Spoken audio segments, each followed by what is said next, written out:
I will give you treasures of darkness, riches stored in secret places. Isaiah 45 verse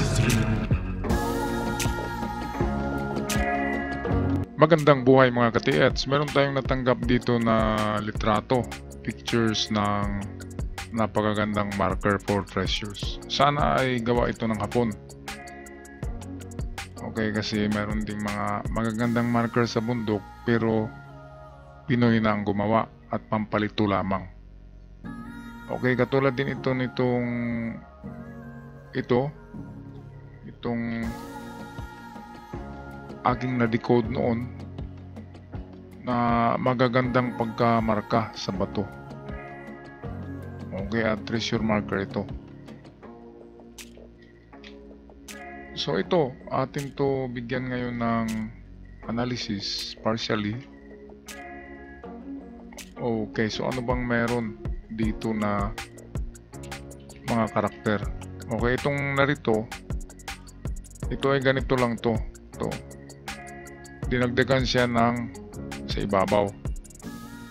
So kung wala yung ibabaw, kung ito lang, sa kanji ito lang kasi yan. Ang meaning niyan ay doorway or entrance. Parang binaliktad na Y. Okay, ngayon ay nilagyan siya sa dulo ng malalim.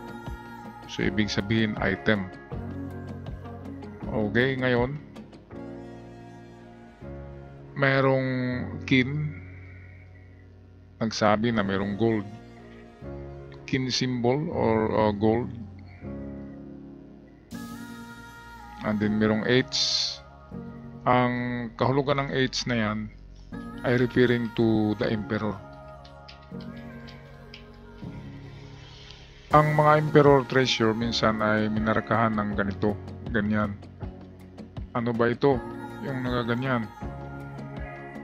Para siyang letter C pero masyadong mahaba. So ito ay horseshoe. Kung napansin niyo yung logo ng Red Horse, ganyan yan. Horseshoe means sa kabayo yan. At ang kabayo ay nagsusuot ng horseshoe. At ang sumasakay sa kabayo ay ang emperor.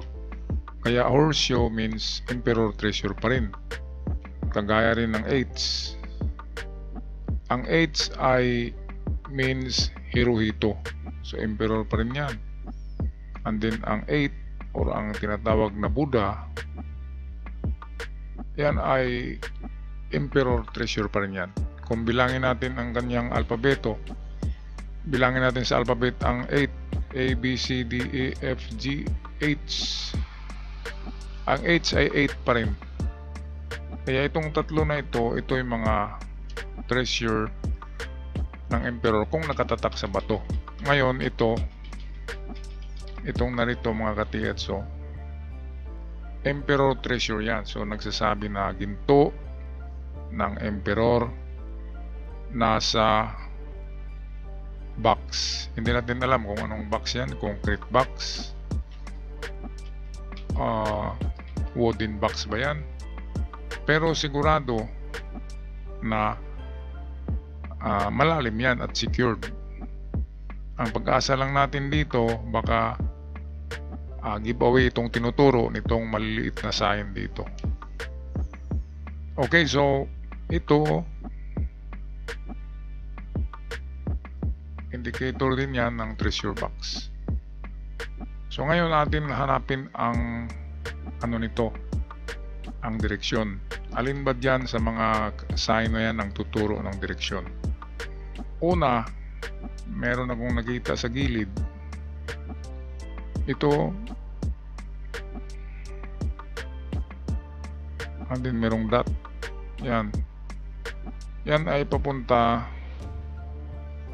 diyan. Pangalawa na sign nagtuturo ng direksyon ay mismo ang kin. Yan ay arrow na papunta diyan. At itong binaliktad na Y, yan ay arrow din. Pointer din yan, lalo na nilagyan nila ng item sa dulo. So papunta rin yan dyan. Ngayon, mga distances ng Y, karamihan. Ang Y ay parang foot. So, karamihan ng distance ng Y ay 7 to 9 meters. Karamihan yan na distance. So, take note ng distansya. So, ito na yun. 7 to 9 meters. Yan. Papunta dyan. So, 7 or 9. Nasa dalawa lang yan. Ngayon, kung ang pagbasihan natin ay itong kin sign, karamihan ng kin ay 5 meters distance. At kung pagbasihan natin ng 8s, yan ay 8 na naman. So, pasok siya sa 7 to 9. Ang 8s. So, kalagitnaan siya.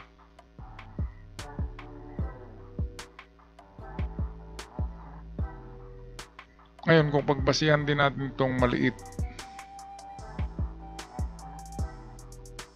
ayan, ang pinakamalapit na maliit na sign ng mga distansya ay 3 meters. So, meron tayong, tingnan natin ngayon.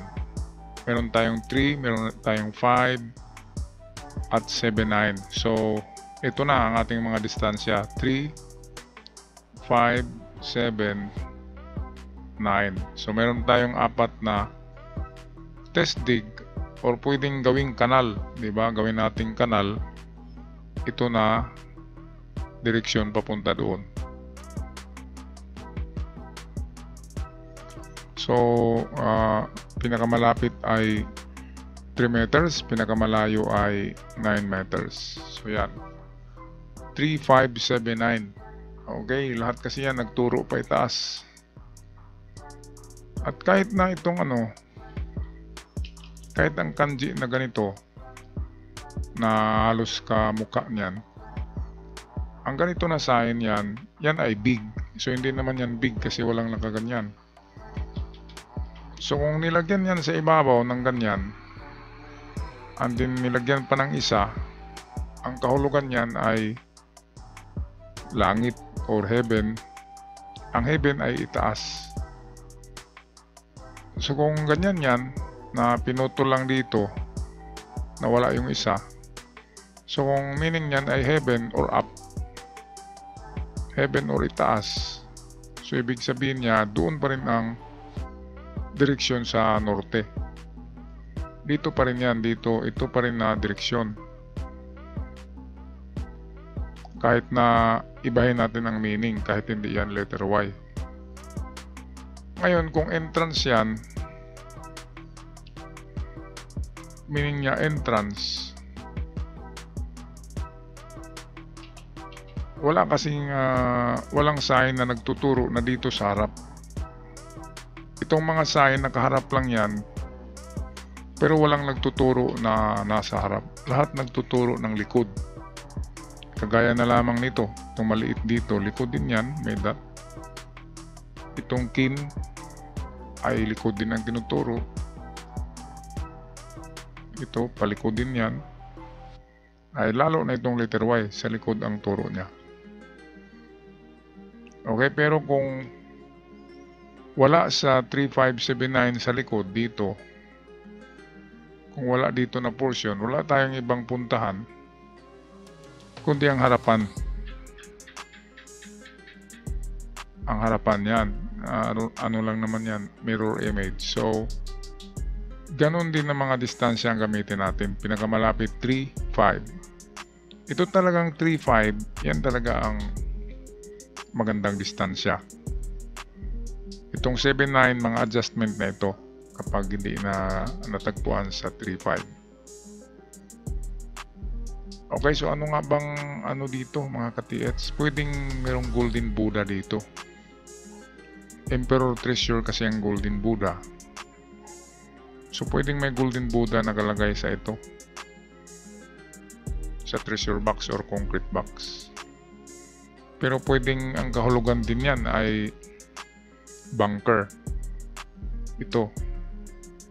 At kung bunker, alam nyo na 60 meters ang lalim niyan.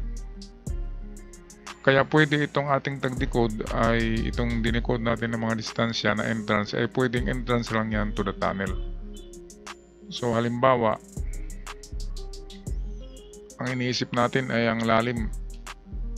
Giveaway ang lalim, di ba? Pinakamalalim 7 meters sa giveaway. So yan ang iniisip natin at nang maghukay tayo ng 7 meters, example ito, 7 meters na ito, na lalim ay tumigil na tayo dahil hanggang 7 meters lang tayo. Ngayon, baka itong hinukay nyo ay entrance lang yan, papuntang chamber. So, kapag ganyan, vertical muna, and then mag-slant. Diyan, mahirap na dito kasi hindi natin alam saan tayo mag-slant. Saan tayo mag-slant ng hukay? Papunta bang east or west, north or south? Kaya dito pa lamang, wala na tayong magawa. Kung wala tayong mapa, hindi talaga yan natin matagpuan. Pero ang atin lang dito ay baka mayroong giveaway. Itong ating mga binigay na distansya, ang recommendation ko dyan ay hanggang 7 meters lang talaga. Kasi yan lang ang mga giveaway na lalim. Ngayon, kung gusto nyo pang ipagpatuloy sa malalim, ay pwede rin. Nasa inyo na yan. Okay, so yan lang ang aking pag-analyze mga katiyats. Napakagandang sign yan. Sana ay gawa yan ng Hapon noong World War II at hindi ang gawa ng mga tao na desperado sa bundok na naghukay na walang nakuha. Ang iba dyan kasi ay gumagawa ng mga sign para marami na tayong walang makukuha. Okay, so until our next video dito lamang sa ating channel. God bless at ingat kayong lahat.